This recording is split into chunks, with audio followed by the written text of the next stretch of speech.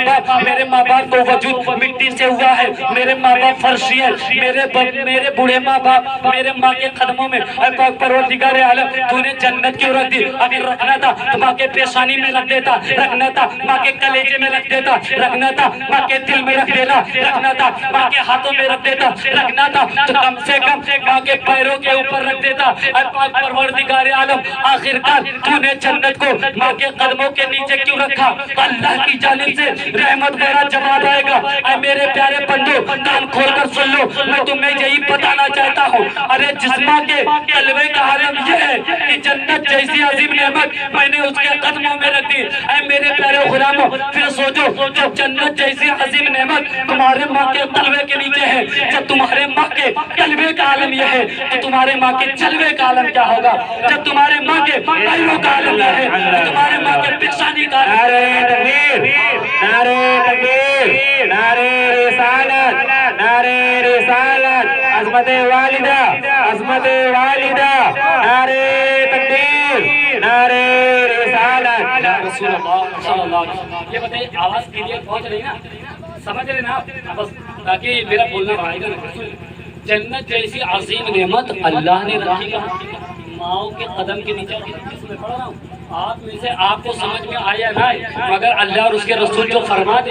وہ اس پر ہمارا اور آپ کا ایمان رکھنا ضروری ہے، ہمارا اور آپ کا ماننا ضروری ہے۔ حضرات محترم ایک شاعر کہتا کیا کہتا ہے؟ ماں سے بڑھ کر کوئی نام کیا ہوگا، ارے اس نام کا ہم سے احترام کیا ہوگا، ارے جس کے پیروں کے نیچے جنت ہے ارے اس کے سر کا مقام کیا ہوگا، جس کے پیروں کے نیچے جنت ہے، جس کے پیروں کے نیچے جنت ہے اس کے سر کا مقام کیا ہوگا۔ وہ بات جو میں کہہ رہا تھا وہی بات میں سمجھا کر تقریر کو ختم کرنا چاہتا ہوں۔ میں کیا کہہ رہا تھا؟ اللہ کے حبیب ارشاد فرماتے ہیں جو بندے مومن، جو میرا غلام، جو میرا عاشق، جو میرا چاہنے والا، جو میرا ماننے والا، جو مجھ سے محبت کرنے والا محبت بھرے انداز میں اپنے والدین کے چہرے کو دیکھے گا، محبت بھرے انداز میں دیکھے گا، اللہ رب العزت اسے ایک حج مقبول کا ثواب دے گا، ایک عمرہ مقبول کا ثواب دے گا۔ یہی بات میں آپ کو بتانا چاہتا ہوں۔ یہ بتائیے آپ لوگوں میں سے کوئی حاجی ہے کوئی؟ ماشاء اللہ تبارک و تعالیٰ جتنے لوگ بیٹھے ہوئے ہیں سب ہاتھوں کو اٹھاتے میں دعا کرتا ہوں، ہاتھوں کو سب اٹھائیں۔ پاک پروردگار عالم جتنے بھی لوگ اس محفل میں حاضر ہوئے سب کو حاجی بنا دے، سب کو نمازی بنا دے، سب کو روضے رسول کی زیارت نصیب فرما دے۔ حضرات حج جیسی عظیم نعمت کے بارے میں سمجھانا چاہتا ہوں۔ ہمارے حاجی صاحب قبلہ ہیں، آج کے دور میں اگر آپ حج کرنے کے لیے جائیں گے یہاں سے مدینہ شریف کچھ کم و بیش 4000 کلومیٹر کی دوری پر، کتنا آپ بھی بول، کتنا 4000 کلومیٹر کی دوری پر۔ اور اگر آج آپ حج کرنے جانا چاہیں تو حج کرنے کے لیے آپ کو کم و بیش 3-4 لاکھ روپے 4 لاکھ روپے خرچ کرنے پڑیں گے۔ ارے صرف اتنا ہی نہیں بلکہ تمام گاؤں والوں کو دعوت کرنا ہوگا، تمام رشتہ داروں کو بلانا ہوگا، تمام مہمانوں کو بلانا ہوگا، اس کا خرچ آپ کو الگ کرنا ہوگا۔ یعنی 4-5 لاکھ روپے آپ خرچ کریں گے۔ صرف روپیہ خرچ کرنا ضرور کافی نہیں ہے بلکہ آپ کو 1 مہینے کی مسافت کو طے کرنا ہوگا، آپ کو 1-1.5 مہینے کا سفر کرنا ہوگا۔ اس 1-1.5 مہینے میں آپ کو تکلیفیں برداشت کرنی ہوگی، آپ کو مشقتیں برداشت کرنی ہوگی، آپ کو تکلیفوں کا سامنا کرنا ہوگا۔ 1-1.5 مہینہ آپ اپنی ماں سے دور رہیں گے، آپ اپنے باپ سے دور رہیں گے، آپ اپنے بیٹے سے دور رہیں گے، آپ اپنے بیٹی سے دور رہیں گے، آپ اپنے دوستوں سے دور رہیں گے، آپ اپنے دوستوں احباب سے دور رہیں گے۔ یعنی جب آپ حج کرنے کے لیے جائیں گے اگر تنہا آپ حج کرنے کے لیے جا رہے ہیں آپ نے 4-5 لاکھ روپے خرچ کیا پلس آپ نے تمام اپنے رشتہ داروں سے دور رہ کر آپ حج بیت اللہ آپ نے کیا، آپ نے حج کے رکن کو ادا کیا۔ جتنے بھی حج کے رکن تھے آپ نے سب کو ادا کیا، یعنی جس اعتبار سے حج کرنا چاہیے آپ نے اس اعتبار سے حج کیا، اگر اس میں کچھ کمی بیشی کر دی تو آپ کا 4 لاکھ روپے بیکار چلا جائے گا، پورے 1 مہینے کی مسافت برباد چلی جائے گی۔ اس وجہ سے ہر رکن کو صحیح ادا کرنا ہے، جہاں پر جس رکن کو جس انداز میں ادا کرنا ہے اسی انداز میں اگر آپ ادا کریں گے تو آپ کا حج قبول ہوگا۔ مگر اگر کوئی حاجی صاحب چاہے حج کر کے گھر واپس لوٹ کر آئے، جب وہ بحرہ کے سرزمین پر پہنچے، جب وہ مہروہ پہنچے تو یہاں کے کچھ لوگ مہروہ ان کو ریسیو کرنے کے لیے، اکبر پور ان کو ریسیو کرنے کے لیے یا لکھنؤ ایئرپورٹ پہ کچھ لوگ ریسیو کرنے کے لیے ان کے پاس جائیں اور حاجی صاحب کو نعرہ تکبیر و رسالت کے ساتھ آپ ان کو اگر گھر لے کر واپس آئے اور حاجی صاحب قبلہ سے آپ ایک سوال کریں، وہ حاجی صاحب قبلہ چاہے وہ عالم ہو، چاہے وہ جاہل ہو، چاہے وہ مفتی ہو، چاہے وہ پیر ہو، چاہے عام انسان ہو، چاہے خاص انسان ہو، جب اس حاجی صاحب قبلہ سے آپ پوچھیں گے حاجی صاحب قبلہ اللہ نے آپ کو حج جیسی عظیم نعمت عطا کی، آپ نے 4-5 لاکھ روپے خرچ کیا، 1 مہینے تک تمام رشتہ داروں سے آپ دور رہے، تمام تر تکلیفوں کا سامنا کرنا پڑا آپ کو، اے حاجی صاحب قبلہ اب میرا آپ سے ایک سوال ہے، میں آپ سے ایک کوسچن کرنا چاہتا ہوں، I want to ask you one question، میں آپ سے ایک سوال کرنا چاہتا ہوں، پلیز tell me، حاجی صاحب قبلہ اس کا جواب مجھے دیجئے، یہ بتائیے آپ نے اتنے روپے خرچ کیا، اتنا وقت آپ نے گزارا، تمام لوگوں سے آپ دور رہے، حاجی صاحب قبلہ یہ بتائیے کیا آپ کا حج قبول ہو گیا؟ سوال کیا ہے آپ کا؟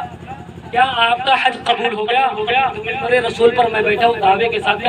اگر عبدالکریم حج کر کے آئے اور آپ عبدالکریم سے سوال کر لیں تو عبدالکریم کا جواب ہوگا کہ حج کرنا میرا کام، قبول کرنا نہ کرنا یہ اللہ کی مرضی۔ آپ امام صاحب سے پوچھیں گے حضرت آپ کے حج کا کیا معاملہ، امام صاحب جواب دیں گے حج کرنا میرا کام، قبول کرنا نہ کرنا اللہ کی مرضی۔ آپ نقیب صاحب قبلہ سے سوال کریں گے ان کا بھی یہی جواب آئے گا۔ ہمارے عالم صاحب ہمارے حاجی صاحب قبلہ سے پوچھیں گے کہ آپ لوگوں میں سے جس نے بھی حج بیت اللہ کیا، جب اس سے سوال کیا جائے گا آپ رب کے قسم کو کھا کر پورے دعوے کے ساتھ کہہ دیجئے کہ آپ کا حج قبول ہو گیا، وہ یہی کہیں گے حج کرنا میرا کام تھا، قبول کرنا نہ کرنا یا اللہ رب العزت کی مرضی۔ اور آگے بڑھے اگر آپ اپنے پیر صاحب قبلہ سے کہہ دیں اے پیر صاحب قبلہ ہم آپ سے بہت محبت کرتے ہیں، ہم آپ سے بہت زیادہ عقیدت رکھتے ہیں، ہم آپ سے زیادہ بہت احترام رکھتے ہیں، اے میرے پیر صاحب قبلہ آپ نے حج بیت اللہ کیا ہے، میرے پیر صاحب ذرا یہ بتائیے کیا آپ کو اپنے حج پر بھروسہ ہے، کیا آپ کو اپنے حج کے قبول ہونے کا سرٹیفکیٹ آپ کے پاس ہے، کیا آپ کے پاس کوئی ایویڈنس ہے، کیا آپ کا حج قبول ہو گیا، اس چیز کی آپ گواہی دے سکتے ہیں، کیا آپ قسم کھا کر کہہ سکتے ہیں؟ آپ کے پیر صاحب بھی یہی جواب دیں گے کہ حج کرنا میرا کام تھا اور قبول کرنا نہ کرنا یہ اللہ رب العزت کی مرضی۔ پتا کیا چلا آپ نماز پڑھیں قبول ہو نہ ہو، روزہ رکھیں قبول ہو نہ ہو، حج کریں قبول ہو یا نہ ہو، زکات دیں قبول ہو یا نہ ہو، یعنی جتنے بھی ہم اعمال کریں قبول ہو یا نہ ہو، اس لیے اللہ کی مرضی، اللہ چاہے تو قبول کر لے اور اللہ چاہے تو مردود قرار دے دے، اللہ چاہے تو قبول کر لے۔ آپ عبدالکریم آپ کو ایک بات سمجھانا چاہتا ہے، یہی بات میں بتا کر میں اپنے تقریر کو ختم کروں گا۔ اب پوری توجہ جتنے بھی لوگ ہیں سب کی توجہ میری طرف ہونی چاہیے، اے بخرا کے خوش عقیدہ مسلمانوں، عبدالکریم آپ کو یہی بات بتانا چاہتا ہے جس حج کرنے کے لیے آپ نے 4-5 لاکھ روپے خرچہ کیے، 1 مہینے کی مسافت طے کی، تمام تر رشتہ داروں سے آپ دور رہے، اس حج کے قبولیت کا کوئی سرٹیفکیٹ نہیں، اس حج کے قبول ہونے کا کوئی بھی ایویڈنس آپ کے پاس نہیں، کوئی بھی گواہ نہیں، آپ پورے دعوے کے ساتھ آپ قسم کھا کر یہ نہیں کہہ سکتے میرا حج قبول ہو گیا، مگر رب کعبہ کی قسم آج عبدالکریم اس منبر رب رسول پر بیٹھ کر پورے ذمہ داری کے ساتھ ان علماء کرام کی موجودگی میں بڑے ذمہ داری کے ساتھ کہنا چاہتا ہے اگر آپ نے آج صبح اٹھ کر جب آپ کی ماں سو رہی ہو آپ صبح جائیں اپنے ماں کے قدم کو دبانے لگے، جب آپ کی ماں بیدار ہو جائے، جب آپ کی ماں اٹھ جائے اور آپ کی ماں اپنے چہرے سے اپنا پردہ ہٹا دے، اپنے چہرے سے اپنا دوپٹہ ہٹا دے، اپنے چہرے سے اپنے چادر کو دور کر دے، اپنے چادر کو ہٹا دے، اے بخرا کے خوش عقیدہ مسلمانوں ایسے عالم میں آپ پہلے اپنے ماں کے قدموں کو چھوئیے، اس لیے تمہاری جنت تمہارے ماں کے قدموں کے نیچے ہے، تمہیں شہزاد پور جانے کی ضرورت نہیں ہے، اکبر پور جانے جانے کی ضرورت نہیں ہے، میرے پاس جانے کی ضرورت نہیں، بلکہ اپنے اگر جنت کی خواہش ہے تو جہاں تجھے نماز پڑھنا ضروری ہے،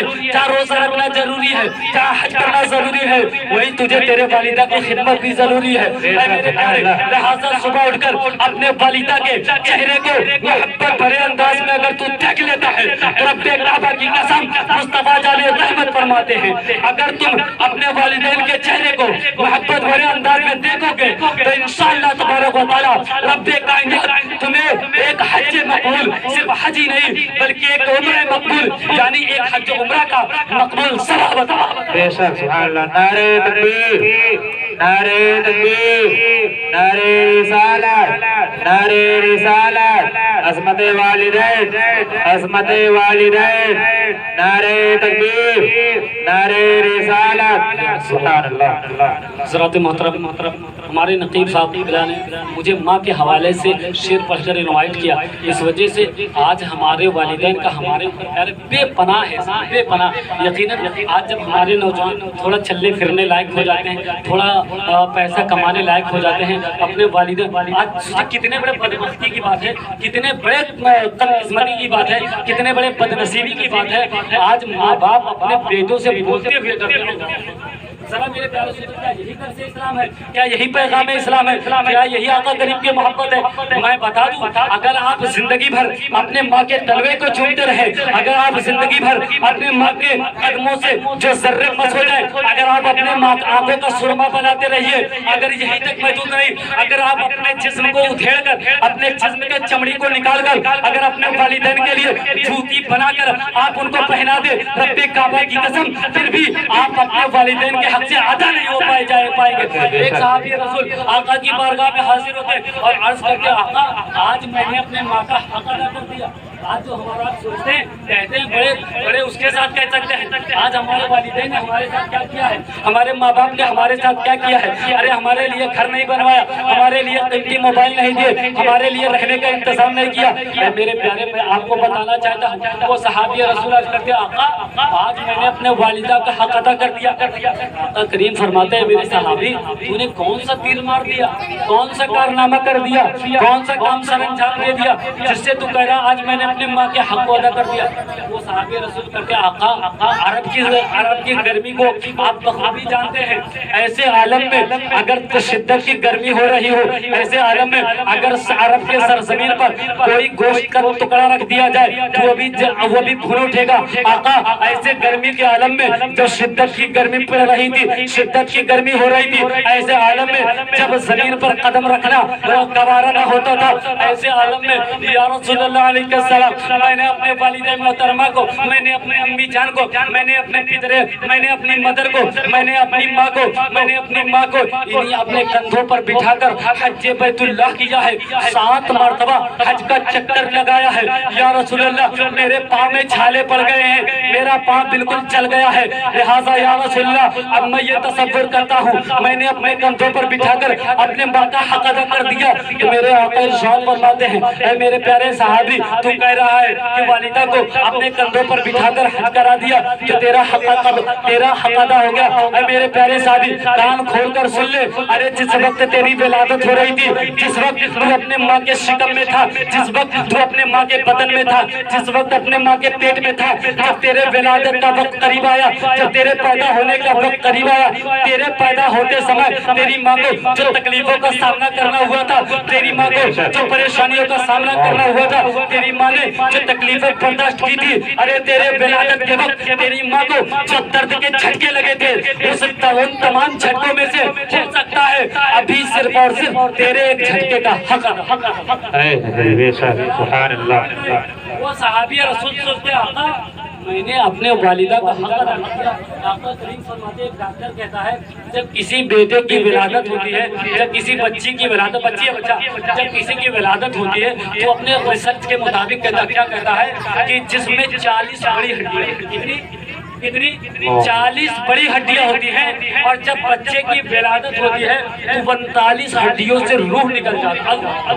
کتنا؟ 45 ہڈیوں سے روح نکل جاتا ہے۔ اگر 40ویں ہڈی سے بھی روح نکل جائے تو ماں مر جائے۔ اللہ اکبر۔ ذرا میرے پیازوں سوچو، اپنے جان پر کھیل کر صرف ایک ہڈی میں، وہ بھی اللہ کی مرضی سے جان باقی رہتا، اپنے جان پہ رہ کر میرے پیاروں آپ کو پیدا کرتی ہے، آپ کی پرورش کرتی ہے، آپ کے تمام کے لیے تمام تر تکلیفوں کو برداشت کرتی ہے۔ جب یہی ہمارا نوجوان بڑا ہوتا تو کہتا ہے ہمارے والدین نے ہمارے ساتھ کیا ہے، لہٰذا اے میرے پیاروں اگر چاہتے ہیں کہ اللہ آپ سے راضی ہو جائے، اگر آپ چاہتے ہیں رسول اللہ آپ سے راضی ہو جائے، تو میرے پیارے ہمیں اور آپ کو ضروری ہے، ہمیں اور آپ کو ضروری ہے ہم اپنے والدین کی خدمت کریں، اپنے والدہ کا ادب احترام کریں، اپنے ماں باپ کے ساتھ نرمی کے ساتھ پیش آئیں، اپنے ماں باپ کا کہنا مانیں، ان کا ادب کریں، ان کا احترام کریں۔ رب کائنات کی بارگاہ میں دعا ہے پاک پروردگار عالم مجھ جیسے طالب علم کے بولنے میں اگر کسی قسم کی کوئی غلطی بھئی ہو تو میں توبہ کرتا ہوں، استغفر اللہ ربی